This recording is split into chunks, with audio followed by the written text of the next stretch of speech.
Greetings everyone, and welcome to part 2 of Mega Man X. Now that we have beaten Chill Penguin, it's time to take on our next Maverick, and it'll be this guy right here. Yes, flashy intro, because Super Nintendo, and it's Storm Eagle. And I don't have his weakness. I'm just going to go in with the X-Buster and shoot him until he's dead. So yeah.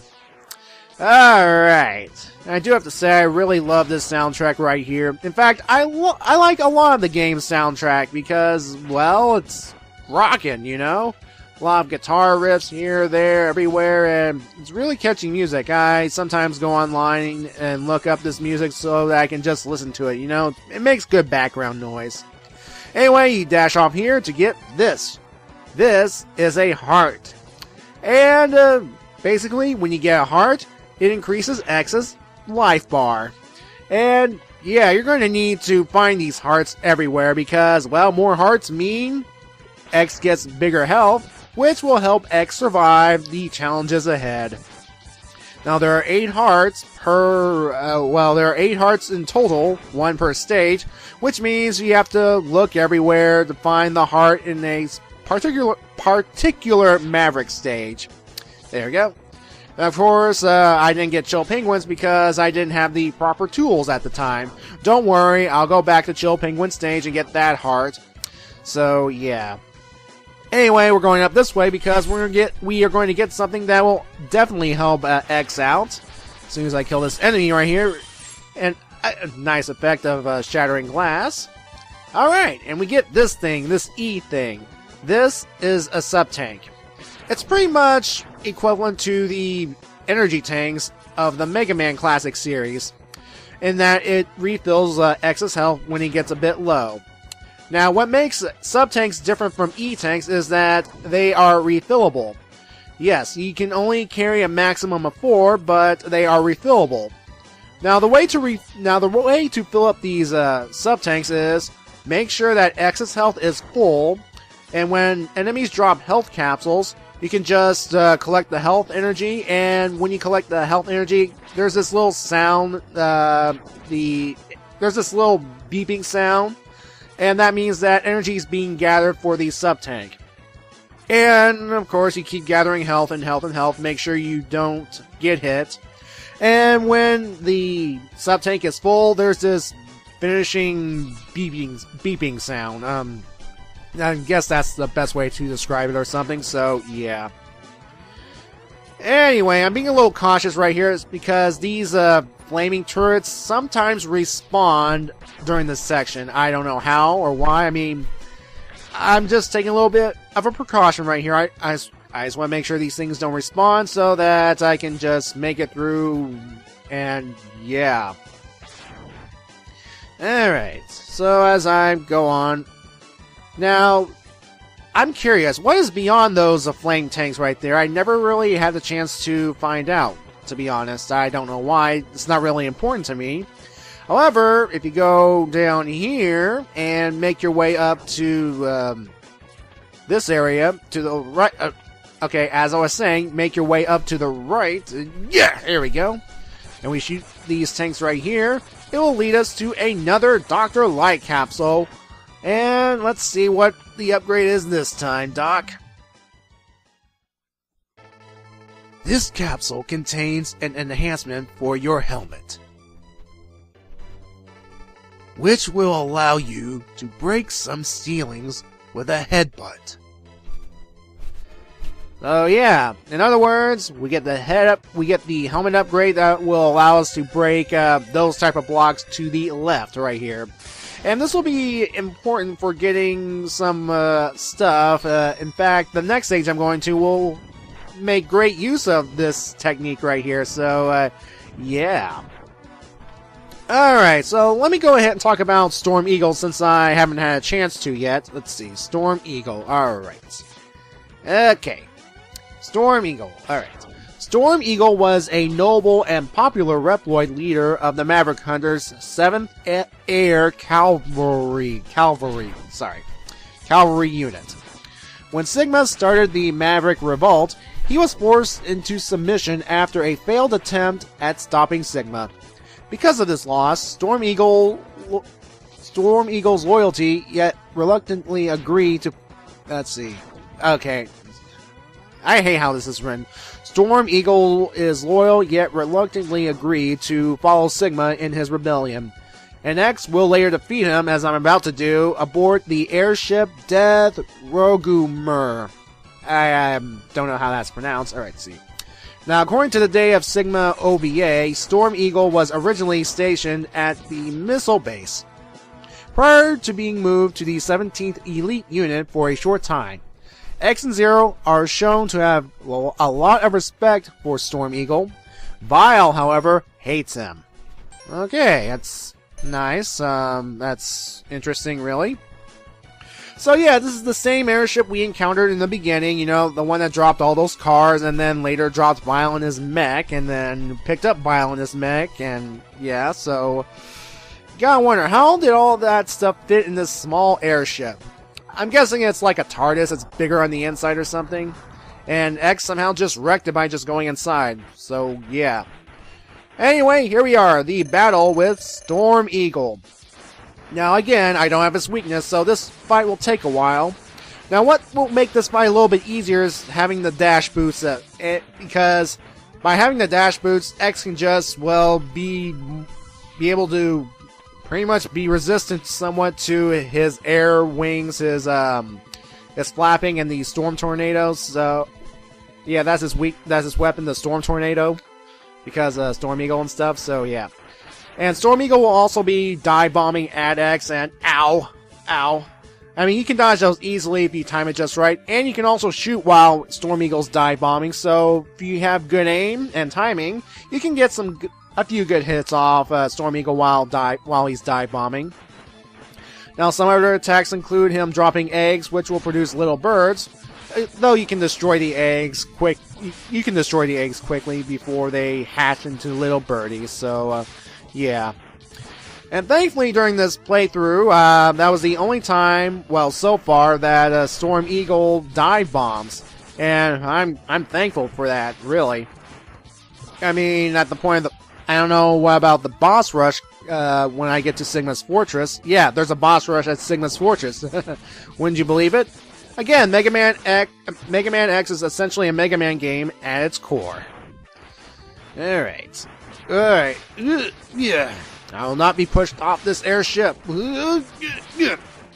Yeah. Alright, he's almost dead.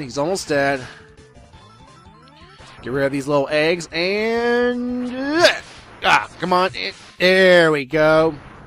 That takes care of Storm Eagle. Alright. I do like that after he explodes, the airship starts to fall down, and then... I mean, it'll fall down faster and faster and faster and faster, but thankfully X will teleport away to safety before this thing crashes. Now, where does the airship crash? You'll see later on. Of course, if you played the game or seen playthroughs online, you know where this thing will end up. Ugh. Anyway, we get Storm Tornado. It's a pretty useful weapon, really. I use it quite often throughout this playthrough. Alright, let's see. Next victim is this guy. I said this guy. Select. There we go. Okay. Here we have Flame Mammoth. Alrighty then. Flame Mammoth. Again, another good musical piece here. I do like the soundtrack here as well. I mean... I'm sounding like a broken record, but I really do love the soundtrack of this game. Now, here we are. We have this kind of a factory area. And here's the thing. It looks like the bottom of it's all frozen and stuff, right? It looks kind of weird, doesn't it? Well, folks, it turns out that, well, it's frozen because we have beaten Chill Penguin. Yeah, this game has a nice little feature that if you beat a certain boss... it affects a later stage, a certain other stage. And I think that's kind of really cool when you think about it, you know? Anyway, right here is where we use the helmet headbutting technique to get up to this ledge right here, because there is another Dr. Light capsule that we can get as soon as I get up there, and yeah. Although, if you do screw up, well, you can either kill yourself or whatever. hold on a second. This capsule contains a part which will increase the capabilities of your X-Buster. You can use it to fire all types of weapons. Okay. As I was saying, you can't screw up at this section, therefore missing out on the whole, this part right here. I mean, you can get another chance by either killing yourself or beating the boss and coming back here. I mean, it doesn't really matter as long as you get the part. Anyway, this upgrade allows X to supercharge his X-Buster. And yeah, and also it can also charge up your special weapons. Take, for example, the shotgun Ice. You shoot it once, you charge it up with this, the Super X-Buster, and you can create a penguin sled. And that's kind of cool, really. It's kind of interesting, you know? So, yeah. Anyway, back to the whole being a boss changes a certain level aspect. Well, originally, Flame Mammoth stage was full of magma. Very, very dangerous magma that would hurt and or kill X. So, by killing Chill Penguin early on, it froze the magma, meaning it's safe for X to walk on, which means I was able to get that heart, which increases X's health. So, yay. It will not be the last time that, this effect is implemented. And, yeah. Now, I really do hate these pickaxe robots, because if they manage to hit you, they will get a short laugh, and, again, it's so satisfying to kill these things, even because they have really, really mean personalities. They have really, really douchey personalities, and I get great satisfaction of me killing them. So, yay. Anyway, here is our second sub-tank. So, as soon as we break these blocks, come on. There we go. Alright, 2 sub-tanks down, 2 more to go. Alright, we're done here, so let's move on, shall we? Alright, let me go ahead and talk about Flame Mammoth for a little bit. Alright, see. Okay. Alright, Flame Mammoth, known in Japan as Burning Norumander, is based off the Mammoth. Okay, excuse me. He is a Maverick Hunter from the 4th Overland Unit under Sigma. He has an arrogant and cocky attitude and was extremely proud of his large size and strength. His tendency to look down on those smaller and weaker than him put him on bad terms with his subordinates, as well as highlighting potential causes for the tension with Chill Penguin, one of the fewer higher-ranking members of the Maverick Hunters who refused to join units with him due to their odd relationship. Okay. So, yeah.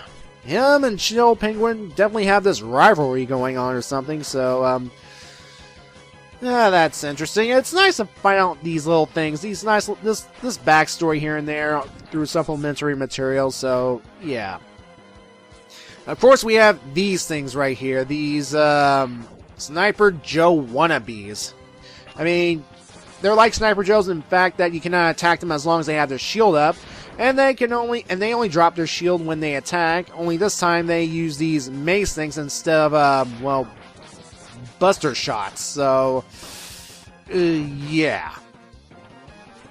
I mean, I do admit they have a cool looking design. It's just that they can be really irritating if you don't dodge when they throw their mace. So well. Yeah, I should have dodged better because, well, look at me. I'm about half health going into Flame Mammoth.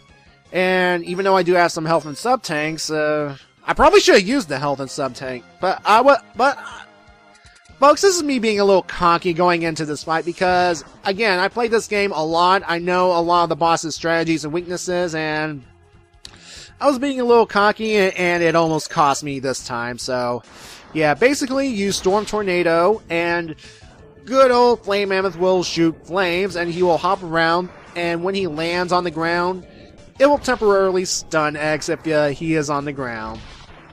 Of course, Flame Mammoth will also spout some oil, and if Flame Mammoth's flame touches that oil, it will light up. And in fact, it will actually light up coming soon, really. Oh, and the conveyor belts can change direction based on Flame Mammoth's command or something, so, yeah. And I was lucky right there, folks. I almost died because of my recklessness and my, yeah. But who cares? Flame Mammoth died first, and that's all it mattered. Alrighty. Okay, another Maverick down, and another weapon acquired. And this time we got... Fire Wave. Fire Wave is a decent weapon in my opinion. It will be useful coming up, and so yeah. And with that, folks, I will see you in part 3.